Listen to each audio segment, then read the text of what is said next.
अस्सलाम वालेकुम। जुरिस्प्रूडेंशिया के साथ मैं हूं अब्दुल्ला इफ्तिखार। लगा के आग शहर को ये बादशाह ने कहा, उठा है दिल में तमाशे का शौक़ बहुत, झुकाकर सभी शाह परस्त बोल उठे, हजूर का शौक़ सलामत रहे शहर और बहुत। मोरखा 25 मई 2022। आप सब लोग आज के दिन के तमाम वाक़यात से बखूबी वाकिफ़ होंगे कि इंटरनेशनली क्या मामला चल रहे हैं और इंटरनली पाकिस्तान के अंदर क्या मामला चल रहे हैं। और लाजमी आपने कश्मीर के हवाले से भी ख़बर सुनी होगी, वहाँ के एक बहादुर लीडर जिसने अपना बचपन अपनी जवानी कश्मीर के कौज़ के लिए कुर्बान की और आज जिस बुढ़ापे में उसको इंडिया की अदालत से 2 दफ़ा उम्र कैद की सज़ा सुना दी गई है और 10 अलग अलग मुकदमात में 10 साल कैद बामुशक्क़त सज़ा सुना दी गई है। यासिन मलिक वो बंदा है जिसने अपनी तमाम ज़िंदगी कश्मीर के फ्रीडम के लिए फ्रीडम स्ट्रगल में लगा दी और यासिन मलिक 1990 से लेकर आज 2022 तक कैद-ओ-बंद की सोबतें अज़ियतें झेल रहे हैं अपने लोगों को आज़ाद करवाने के लिए, अपने लोगों के लिए। ये होते हैं हकीकी लीडर। और आज इस मुल्क में जब एक इम्पोर्टेड हुकूमत की बात हो रही है, जब ये कहा जा रहा है कि इम्पोर्टेड हुकूमत इस पाकिस्तान में तसल्लुत की गई है और वहाँ पे एक ऐसा लीडर है जो आज़ादी के लिए निकल रहा है, जो ये कह रहा है कि लोगों निकलो अपनी आज़ादी के लिए, क्योंकि हम किसी के ग़ुलाम नहीं हैं। आप सब लोग वाकिफ़ हैं कि ग़ुलाम कौमों के रवैये किस तरह होते हैं। हम इस बरसगीर में ब्रिटिश राज के बाद आज तक एक सोच जो पाई जाती है लोगों में, वो ग़ुलामी की सोच है। एक वो लीडर है जिसने तमाम ज़िंदगी अपनी कैद-ओ-बंद में गुजार दी है और उस तरह का एक लीडर आज पाकिस्तान के अंदर हकीकी आज़ादी की बात कर रहा है। वो लीडर बात कर रहा है कि लोग अपनी आज़ादी की खातिर लिखें, लोग ये रजीम चेंज के ऊपर बात करें कि क्यों किसी को मुसल्लत कर दिया जाता है, क्यों किसी को हटा दिया जाता है, किसकी तरफ से हटाया जाता है, किसको मुसल्लत किया जाता है। और आज जब इमरान खान की तरफ से कॉल की गई थी कि 25 मई को हम एक आज़ादी मार्च करेंगे जिसमें मुल्क के मुख्तलिफ़ इलाकों से, मुख्तलिफ़ शहरों से लोग इस्लामाबाद में आएंगे। और इस मार्च को रोकने के लिए आप सब इस शख्सियत से बखूबी वाकिफ़ होंगे। राना सनाउल्लाह साहब वज़ीर दाखिला हैं और लाजमी आप सब इनको जानते होंगे क्योंकि मॉडल टाउन का वाक़या तो अभी कोई भी नहीं भूला। वज़ीर दाखिला साहब से कौन वाकिफ़ नहीं है, कौन इनके किरदार से वाकिफ़ नहीं है।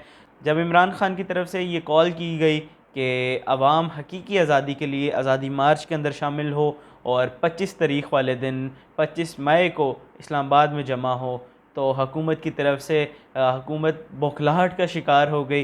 हुकूमत में मीटिंग्स शुरू हो गई और इसके बाद उन्होंने मीडिया के सामने आकर ये कहा कि जो भी शख्स ये मार्च में शामिल होगा हम उनको आईनी हाथों से निपटेंगे। और आप सबके सामने है, कोई ढकी छुपी चीज़ नहीं है कि कैसे बड़े बड़े इलाकों में बड़ी बड़ी पोस्टों पर कैसे उन्होंने अपने बंदे लाए और कैसे उन्होंने फ़ौरन लोगों की ट्रांसफ़र करके नए लोग लाए। मोहतरमा मरीम नवाज़ की तरफ से भी कहा गया कि अपने बच्चों को, बेटियों को, बहनों को घरों से बाहर ना निकलने दे कि ये शख्स इमरान खान 22 करोड़ आवाम को तबाह कर रहा है, ये आपके मुस्तकबिल के साथ खेल रहा है। और भी लीडरान ने कहा गवर्नमेंट के कि हम इनको अच्छे अंदाज से देखेंगे, हम इन्हें देखेंगे कि कैसे। और राना सनाउल्लाह साहब ने भी काफ़ी उन्होंने अपने अहदाफ भी बताए कि मैं देखता हूँ कि कैसे ये अटक का पुल क्रॉस करेंगे और इस तरह की काफ़ी चीज़ें। तो आज क्या आप लोग जानते हैं कि क्या वाकई पुरअमन एहतजाज किसी का राइट है? तो कॉन्स्टिट्यूशन के मुताबिक, कॉन्स्टिट्यूशन ऑफ पाकिस्तान के मुताबिक किसी भी पॉलिटिकल पार्टी जो रजिस्टर हो उसका पुरअमन एहतजाज फंडामेंटल राइट्स में आता है। किसी भी पॉलिटिकल पार्टी को ये राइट दिया जाता है कि अगर वो एहतजाज, अगर वो कोई जलसा करना चाहते हैं तो उनको ना रोका जाए। इसके ऊपर सुप्रीम कोर्ट, हाई कोर्ट की बेशुमार जजमेंट्स हैं।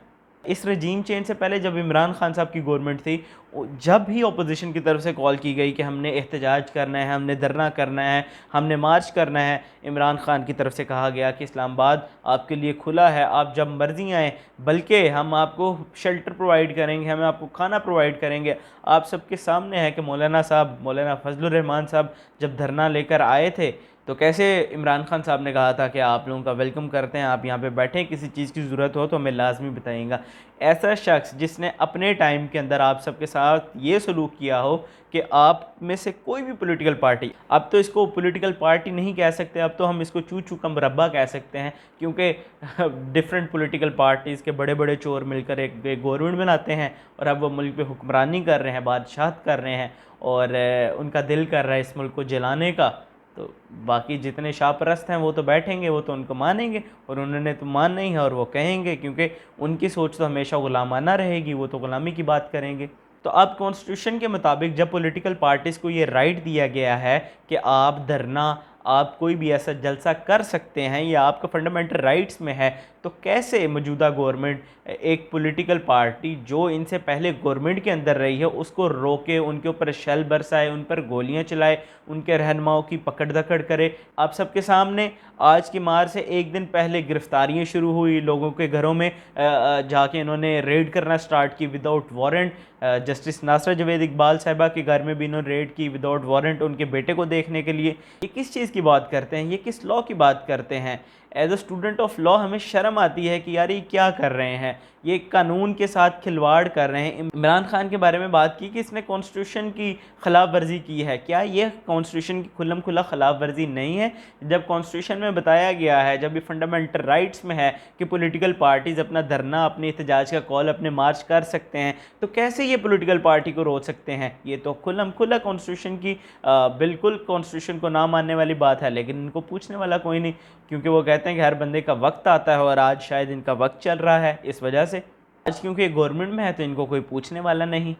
ये इंतकामी सियासत कब होना बंद होगी? जबकि इन्होंने गोलियां शेल बरसाए, जबकि हाई कोर्ट के अंदर इस एहतजाज के बारे में, इस मार्च के बारे में अपील पेंडिंग थी, उसका डिसीजन अभी नहीं आया था, लेकिन फिर भी ये खून की सियासत करने वाले, ये गुल्लू भट्ट की सियासत करने वालों ने आज भी लोगों के ऊपर शेल बरसाए, उनको रोकने की कोशिश की।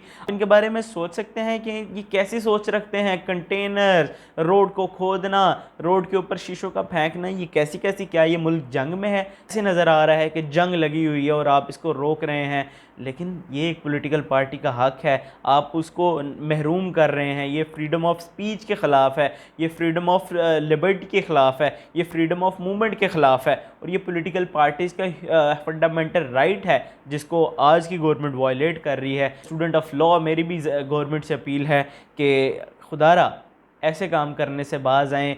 फंडामेंटल राइट्स के, हम लॉ के स्टूडेंट हैं, हमें लॉ की बालादस्ती की बात करनी है, हमें लॉ पर चलना है। जब खुद नहीं हम चलेंगे तो दूसरों को कैसे चलाएंगे? और गवर्नमेंट की ज़िम्मेदारी है कि वो लोगों को जो उनके राइट्स हैं वो प्रोवाइड करे। आज आपके सामने है कि लाहौर में कैसे सैकड़ों की तादाद में वकला के ऊपर शेल बरसाए गए, वकला को फिर एक दफ़ा पकड़ा गया। किसी भी तहरीक में वकला का बहुत बड़ा किरदार होता है, और आज इस आज़ादी की तहरीक में अगर कोई वकील इनके साथ चलता है तो उस पर ऊपर शेल बरसाए जाते हैं, उसके घरों में छापे पड़ रहे हैं, उनको पकड़ा जा रहा है। सुप्रीम कोर्ट ने आज ही ऑर्डर दिया है कि तमाम जो वकील जिनको पकड़ा है बग़ैर किसी चार्ज के उसको छोड़ें, लोगों के घर में रेड करने से बाज आएँ और इनको इस्लामाबाद तक आने दें। देखिए आप सबके सामने है, हमने पहले भी बहुत सारे मार्च देखे हैं, पहले भी हमने गवर्नमेंट की तरफ से और लोगों की तरफ से रेजिस्टेंस देखी है, लेकिन होता क्या है? होता इस तरह है कि एक टाइम के लिए रेजिस्टेंस होती है, फिर या आवाम पीछे हो जाती है या फोर्सेस पीछे हो जाती हैं, आवाम आगे आ जाती है, और आहिस्ता आहिस्ता करते आवाम अपने अहदाफ के ऊपर पहुंच ही जाती है।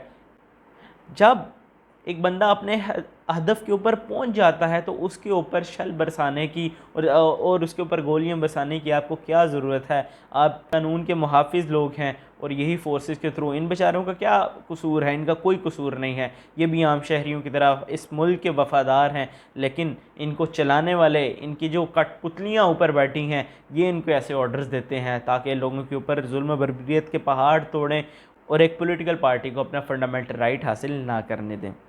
ये स्क्रीन के ऊपर आपके सामने वीडियोस चल रही होंगी, आप इनको मुलाहिजा करें कि कैसे लोगों के ऊपर शल बरसाए जा रहे हैं, कैसे उनको रिक्वेस्ट किया जा रहा है कि आप लोग ना निकले। और मोहतरमा मरियम साहबा ये कहती हैं कि मैंने तो गवर्नमेंट को कहा था इनको आने दें, ये तो 500 लोग लेकर आ रहे हैं। और इसके साथ साथ हुकूमत इस कदर डरी हुई है कि वो इंटरनेट सर्विस बंद करने जा रही है, वो मीडिया चैनल्स को रोक रही है। और कुछ मीडिया चैनल तो प्रो गवर्नमेंट हैं, वो तो बात करेंगे उनके हक़ में, उनकी ख़बर तो सिर्फ यही चल रही है कि पीटीआई ने फ़लाना काम कर दिया, ये कर दिया, तो उनको तो दूसरी चीज़ें नज़र नहीं आएंगी। बाकी मीडिया इसके ऊपर कदगन गाई जा रही है। इसके साथ साथ मुल्क में इंटरनेट बंद किया जा रहा है। ये इंडिया वालों की खसलत रही है। कश्मीर के अंदर जब भी उन्होंने कोई ऑपरेशन करना होता है तो वो इस तरह इंटरनेट बंद करते हैं।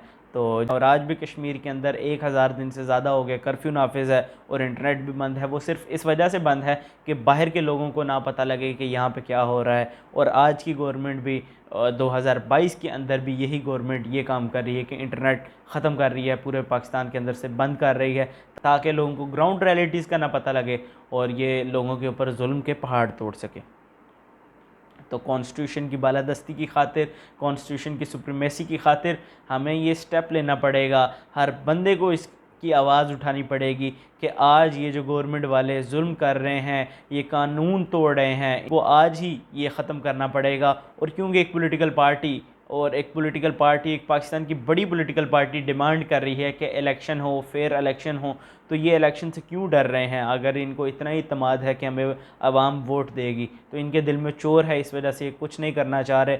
लेकिन इमरान खान साहब जो कि आज़ादी मार्च की क़यादत करते हुए इस्लामाबाद की तरफ गामज़द हैं, वो अपनी आज़ादी मार्च करेंगे और हम पुरुम्मीद हैं कि इस मुल्क का हाल बेहतर होगा। आप सबके सामने मुल्क की माशियत आपके सामने है, डॉलर की उड़ान कहाँ पर जा चुकी है, पाकिस्तान के अंदर रिज़र्व्स कितने बाकी हैं, इस सब से आप लोग बखूबी वाकिफ़ हैं।